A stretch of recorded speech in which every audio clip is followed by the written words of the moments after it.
The rich woman threw me out. Her son brought me back. Chapter 1, The Unwelcome Guest. My name is Clara. I was 20 years old when my life changed forever. I worked as a housemaid for a very rich woman named Mrs. Langford. At first, everything seemed normal. I cleaned the house, cooked meals, and ran errands. Mrs. Langford was strict but polite. I thought I had a stable job, but one rainy Monday morning, everything turned upside down. I was in the kitchen, washing dishes, when I heard the front door slam. Mrs. Langford's son, Jason, had returned from college. I had met him once before, but he never paid attention to me. This time, he stopped and stared. His eyes lingered on me in a strange way. I felt cold inside. I shook my head and focused on the dishes.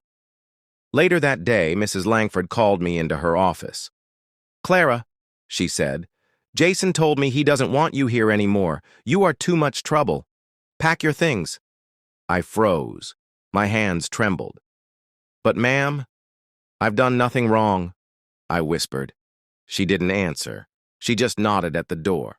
I left silently, my heart heavy. I walked home carrying my few belongings. Every step felt heavy. On the way, a neighbor offered me water. I sat on the curb, drinking slowly, trying to understand. "Why now? What did I do?" I muttered. That night, I sat on my bed crying. I couldn't eat. I couldn't sleep. The next morning, I had nowhere to go. But I decided I would survive. I had to. Chapter 2, Alone and Lost. The next few days were the hardest of my life. I stayed with a friend, sharing a small room. I worked small cleaning jobs to earn money, but every time I thought of the Langford mansion, my heart ached. I remembered the beautiful gardens, the tall windows, and the smell of Mrs. Langford's perfume. I had never expected such cruelty from someone I trusted. One afternoon, while scrubbing floors at a cafe, I saw Jason walking by. He looked at me, smirked, and walked away. I felt fear and anger mix inside me. That evening, I tried to call Mrs. Langford, hoping she would help. The maid answered and said, "She asked us not to give you your job back. She doesn't want to see you again." My hands shook. Tears rolled down my cheeks. I felt invisible, unwanted, and defeated. A small incident happened that night. I was cooking rice on a small stove, and I accidentally spilled it on the floor. I sat down, exhausted, crying silently. A neighbor knocked and offered help, bringing a plate of warm soup. I ate slowly, feeling some comfort. That night, I wrote in my diary, "I will not give up. I have to be strong. One day, someone will see my worth." The next morning, I walked past the Langford house. The big windows looked cold and unwelcoming. I saw Jason standing near the gate, staring at me. I avoided his gaze and kept walking. I realized he had no idea that kindness and patience could be stronger than anger. I promised myself silently that I would find a way back, not for revenge, but to show them that I deserved respect. Chapter 3, The Unexpected Return. Weeks passed, and I tried to rebuild my life. I found a small room in the city and worked at a flower shop. Every day I arranged roses and lilies, thinking of the home I had lost. One rainy evening, while closing the shop, I heard someone call my name. I turned around and froze. Jason was standing there, drenched. "Clara," he said, "I need to talk."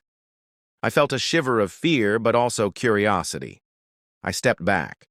"Why are you here? Haven't you done enough?" I asked softly. He looked down, then up. His eyes filled with something I couldn't understand. "I made a mistake," he whispered. Before I could respond, a car pulled up. Out stepped Mrs. Langford, looking worried. She asked him to leave. Jason protested, but she ignored him. That night, I slept with my heart pounding. I didn't know what would happen next. Small events kept happening that reminded me of my time at the mansion. A letter fell from my old books. It was a note Mrs. Langford had left for me years ago, praising my work. I held it close and whispered, "I am still the same Clara. I am still strong." The next morning, Jason appeared again. He apologized in a strange, sincere tone. I didn't know whether to believe him. But inside, I felt something had changed. Something small had shifted.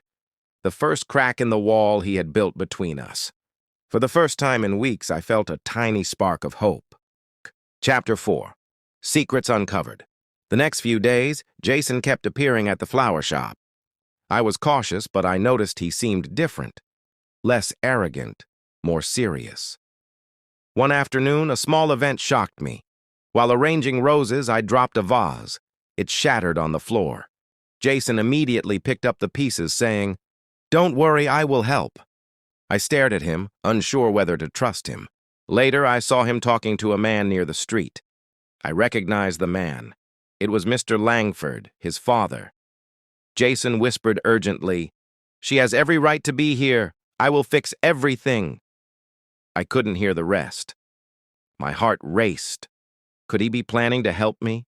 That evening, I returned to my tiny room and found a note slipped under the door.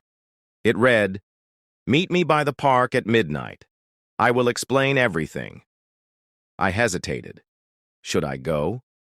What if it was a trick? But curiosity and hope won. I wrapped myself in a coat and walked under the streetlights. In the park, Jason was waiting. He looked nervous. "Clara," he began, "I was wrong. My mother forced me to act cruel. She didn't want you back. I wanted to stop her, but I couldn't. Now I can't live knowing you are suffering."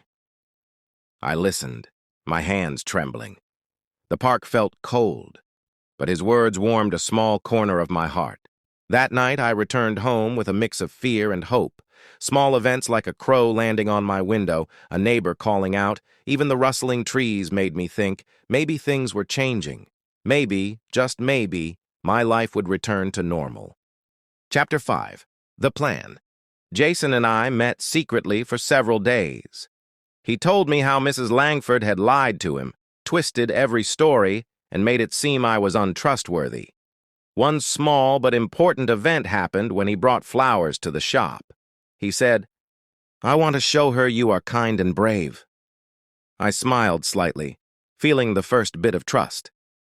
We made a plan. Jason would confront his mother and tell her the truth about everything. I would gather proof, messages, letters, and small notes Mrs. Langford had written over the years. One evening, while I went through old boxes, I found a note where she called me useless and a mistake. My hands shook. I folded the paper and hid it safely. Another small event helped me feel stronger. While I was cleaning the shop, a customer accidentally spilled water on my shoes. Jason immediately came to help and joked, "I guess the universe wants to test you today." I laughed for the first time in weeks. That small laughter felt like a spark of life returning. The next day, Jason went to his mother's mansion. I stayed hidden near the gate, watching through a small hole in the bushes. I saw him arguing, then standing tall as he said, "Mom, I won't follow your lies. Clara was wronged. You cannot treat her like this anymore." My heart pounded. Could this be the moment that changed everything? Chapter 6. Justice and Reunion. That evening, I received a call from Jason. "Clara, come home. It's done." My hands shook. I ran to the mansion, unsure what I would find. Mrs. Langford was standing in the living room looking shocked. Jason took my hand. "She cannot hurt you anymore," he said. I felt tears filling my eyes. A small but meaningful event happened that moment. Mrs. Langford tried to speak, but Jason stopped her, saying, "No more lies. Clara deserves respect." My motherly instinct for home returned. I felt safe for the first time in months.